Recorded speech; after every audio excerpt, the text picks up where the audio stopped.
Episode 20. Greetings and welcome into the Pawtuxet General. This episode is a special one. I have 2 seasonal recipes for you today, a molded Lambie-shaped cake and a Matzah-ball soup. Both are favorite yearly treats for my family and customers. We continue our reading of the case of Charles Dexter Ward in our House on the Corner series. As always, I want to thank our Patreon subscribers who help us keep the lights on here at the PG. We are thankful for you every day. But before I start the recipes, I had a few thoughts that I felt I might share. In Pawtuxet Village, we have a parade every year where people dress up, some of them as privateers in full regalia. They have swords and guns and eye patches. They growl and play the part. Children scream and laugh. They appear to be deadly thieves, ruthless. They have all the tools. These charlatans, carrying the ancient relics of evil, are the best of us. The charity givers, those who give and help and work as hard as they can to make life better for those who need it. To my mind, it doesn't matter what relics you carry, but what you carry in your heart that keeps your life's boat afloat. Lambie-cake. My father came from a large family, and his mother, magnificent woman that she was, made a Lambie-cake for each of her children to share with their families at Easter dinner. I was lucky enough to live nearby and be there for the great baking. If any of the cousins were there, we had a special job. My grandmother would half-fill a mason jar with coconut flakes. Then she would add a few drops of green food coloring, and after replacing the lid tightly, would hand it to the littlest one to shake into grass to make a bed for the platter for the lamb to sit. After that, we would scatter jelly beans and chocolate eggs. Grammy would have set the cake sturdily in the center of the platter and frosted the cake in swirls to mimic curly lammy hair. She added raisins for eyes and one for the nose, but the sweetest touch was the ribbon that held the tiny bell around its neck. Now, when cutting the cake, she would remove the head and make lovely equal slices of the body, cut in half for the little one. I was always focused on the head. I was that bit going to waste. So one day I asked her. Her reply was that I must promise never to eat the head. So of course I promised. I was frightened by the scared look in her eyes. Very rarely was she serious with me or anyone.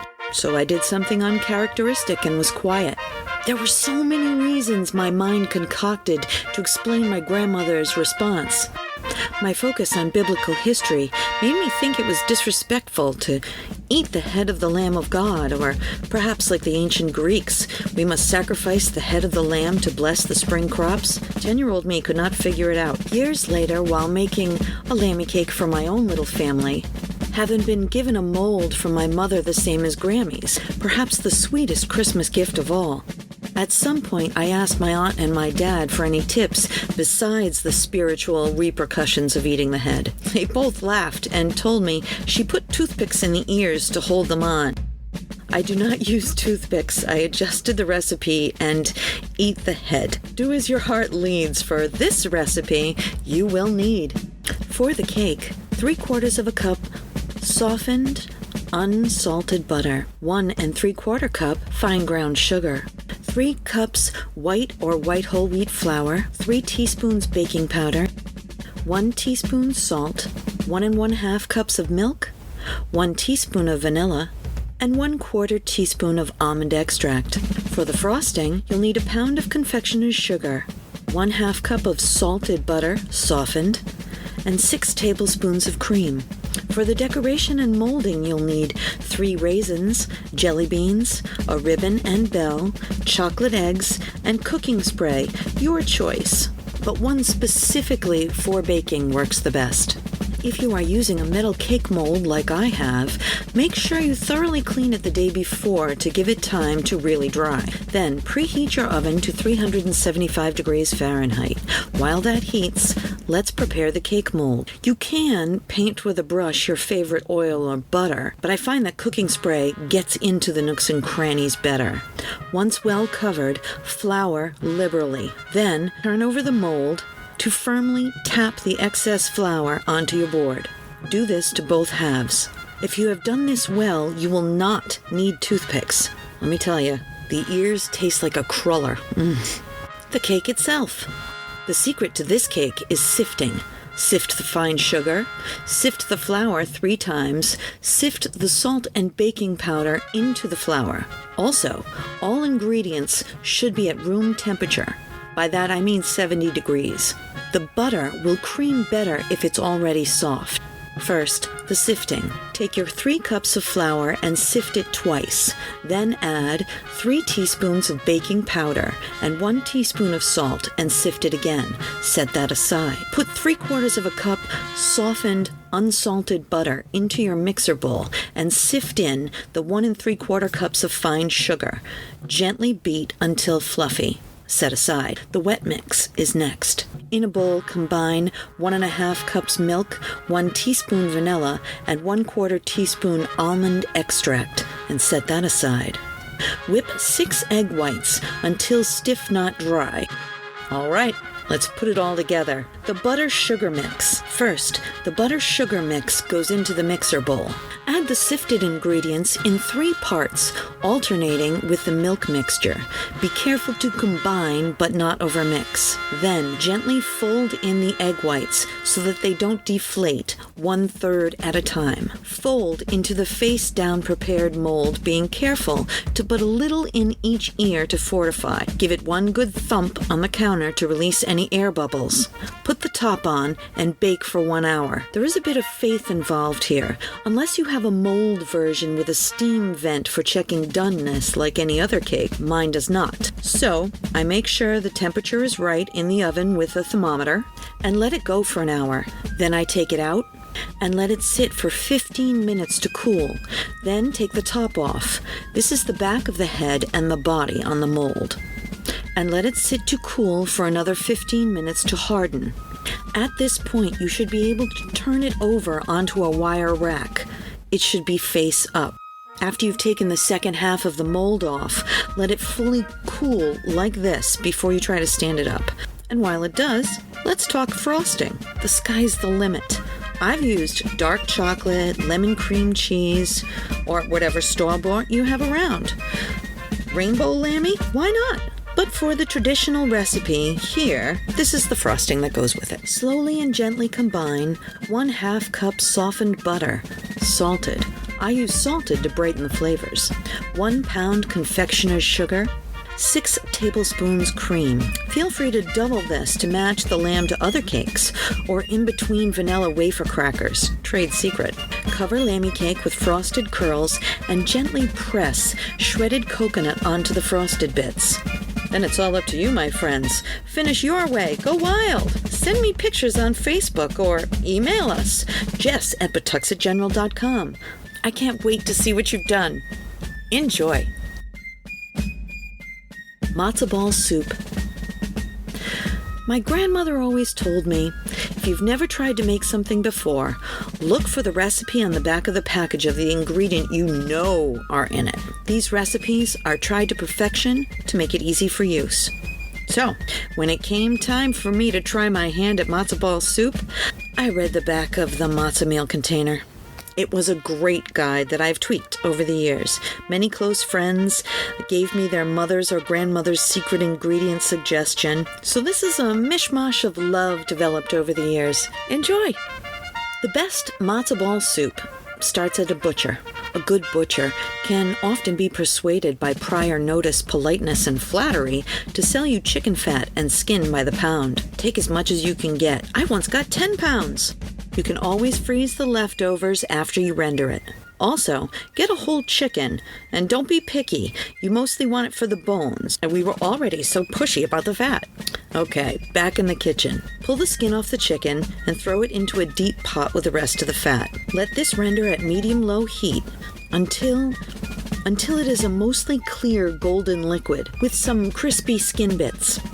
Remove these bits and keep them to fend off hungry people who will want to try your matzo balls as you cook them. So for this recipe, you will need at least a pound of chicken skin and fat, 1 chicken, 3 fat carrots cut in chunks, 1 equal-sized parsnip, 3 large onions halved, 1 full rib of celery, cut in chunks, about 10 quarts of water to cover the chicken and vegetables, salt and pepper, 1 bay leaf, 4 garlic cloves, 8 large eggs, and 1 package of matzah meal. If you can only find whole matzah, you can grind that, and you'll actually have much better matzah balls. Both the rendering and the chicken broth should be done the day before. This way, the flavors will have time to marry a bit. The change in taste is dramatic. So, the chicken. Take your large pot, get it up to a medium-high temperature. Then throw in a good chunk of chicken fat with all your chunky vegetables. Wet the vegetables like this until brown bits start to form at the bottom. Put the chicken in and fill the pot 3/4 of the way with water. Add the bay leaf, the garlic, and bring to a boil. Turn down the pot and simmer it until the chicken falls apart.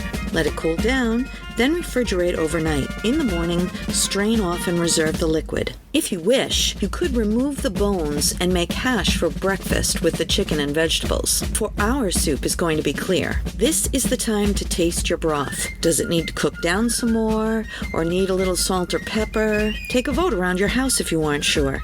This soup is all about the love you put into it. If you try the broth every once in a while, you'll be confident to give it to your people. Bon Appetit magazine says to add a whole bunch of dill to the previous step to make the broth. But having done some research, I now know why I have floaters versus sinkers.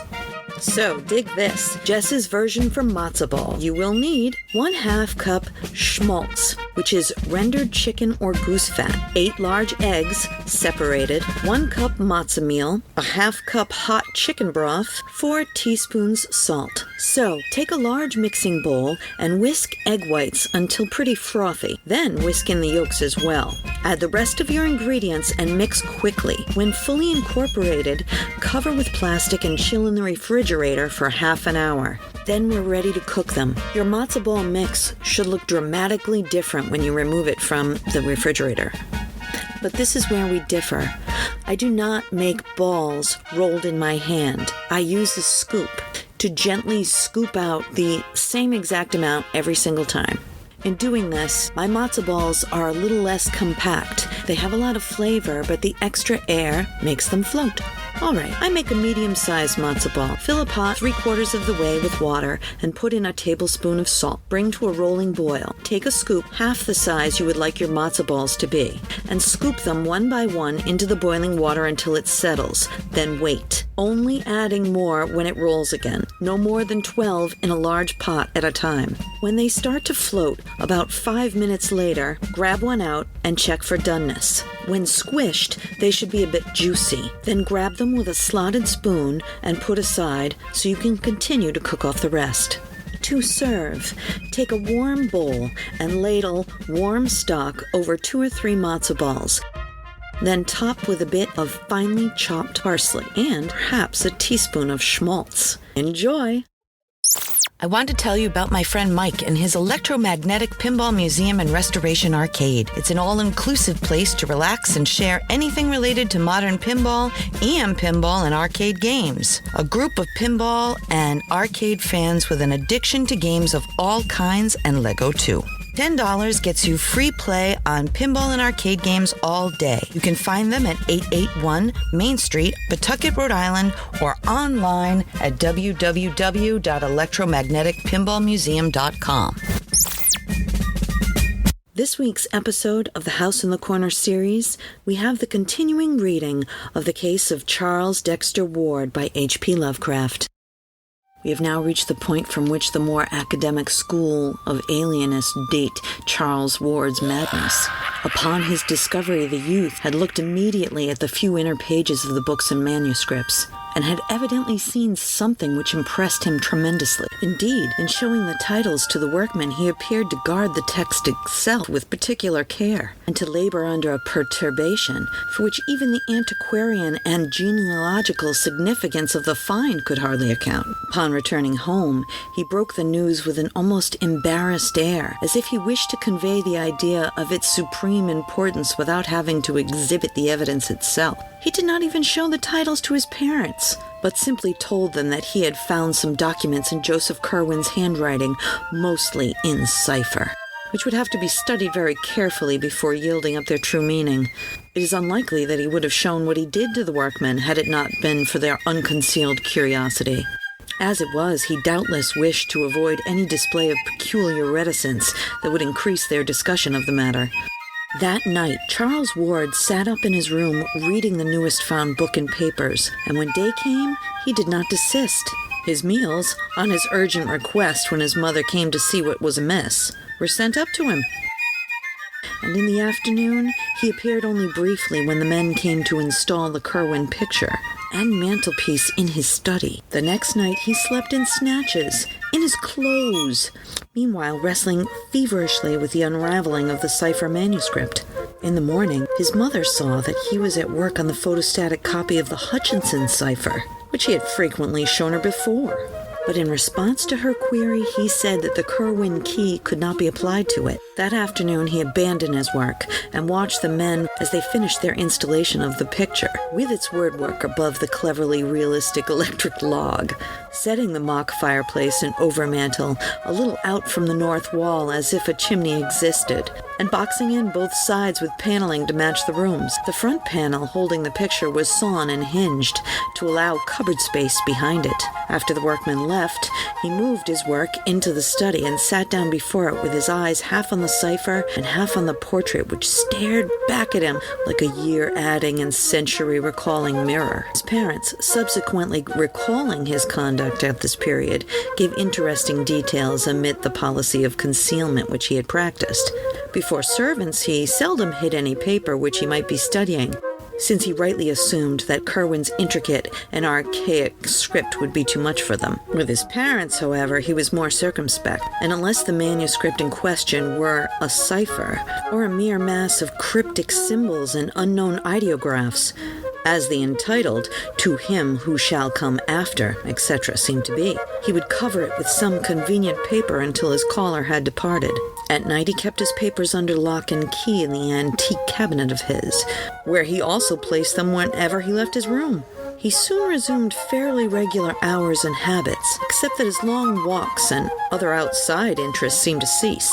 The opening of school, where he now began his senior year, seemed to be a great bore to him, and he frequently asserted his determination never to bother with college. He had, he said, important special investigations to make, which would provide him with more avenues towards knowledge of the humanities than any university which the world could boast. Naturally, only one who had been more or less studious, eccentric, and solitary could ever pursued this course for many days without attracting notice. Ward, however, was constitutionally a scholar and a hermit. Hence his parents were less surprised than regretful at the close confinement and secrecy he adopted. At the same time, both his father and mother thought it odd that he would show them no scrap of his treasure trove, nor give any connected account of such data he had deciphered. This reticence he explained away as due to a wish to wait until he might announce some connected revelation. But as the weeks passed without further disclosures, there began to grow up between the youth and his family a kind of constraint, intensified in his mother's case by her manifest disapproval of all Curwen delvings. During October, Ward began to visit the libraries again, but no longer for the antiquarian matter of his former days. Witchcraft and magic, occultism and demonology were what he sought now, and when the Providence sources proved unfruitful, he would take the train to Boston and tap the wealth of the great library in Copley Square, the Windner Library at Harvard, or the Zion Research Library in Brookline, where certain rare works on biblical subjects were available. He bought extensively and fitted up a whole additional set of shelves in his study for the newly acquired works on uncanny subjects. While during the Christmas holidays, he made a round of out-of-town trips, including one to Salem, to consult certain records at the Essex Institute. About the middle of January 1920, there entered Ward's bearing an element of triumph which he could not explain, and he was no more found at the work of the Hutchinson cipher. Indeed, he inaugurated a dual policy of chemical research and record scanning, fitting up for the one a laboratory in the unused attic of his house, and the latter haunting all the sources of vital statistics in Providence, local dealers in drugs and scientific supplies, later questioned, gave astonishingly queer and meaningless catalogs of the substances and instruments he purchased. But clerks at the State House and City Hall and the various libraries agree as to the definite subject of his second interest. He was searching intensely and feverishly for the grave of Joseph Kerwin, from whose slate slab the older generation had so wisely blotted the name. Little by little, there grew upon the Ward family the conviction that something was wrong. Charles had had freaks and changes of minor interest before, but this growing secrecy and absorption in strange pursuits was unlike even him. His schoolwork was the merest pretense, and although he failed in no test, it could be seen that the old application had all vanished. He had other concernments now, and when not in his new laboratory with a score of obsolete alchemical books, could be seen poring over old burial records downtown or glued to his volumes of occult lore in his study, where the startlingly, one almost fancied increasingly, similar features of Joseph Kerwin stared blandly at him from the great overmantel on the north wall. Late in March, Ward added to his archive searching a ghoulish series of rambles about the various ancient cemeteries of the city. The cause appeared later, when it was learned from City Hall clerks that he probably found an important clue. His quest had suddenly shifted from the grave of Joseph Kerwin to that of one Thali Field, and the shift was explained when, upon going over the files which he had bent over, the investigators actually found a fragmentary record of Kerwin's burial, which had escaped the general obliteration, and which stated that the curious leaden coffin had been interred 10 feet south and 5 feet west of Nephali Field grave. The lack of the specified burying ground in the surviving entry greatly complicated the search, and Nephali's Field's grave seemed as elusive as that as Kerwin. But here no systematic effacement had existed. One might reasonably be expected to stumble on the stone itself, even if the record had perished. Hence the rambles, from which St. John's, the former King's Churchyard, and the ancient congregational burying ground in the midst of Swan Point Cemetery were excluded, since other statistics had shown that only Nephali Field, obit 1729, whose grave could have been meant had been a Baptist. Thank you again for joining us here at the PG.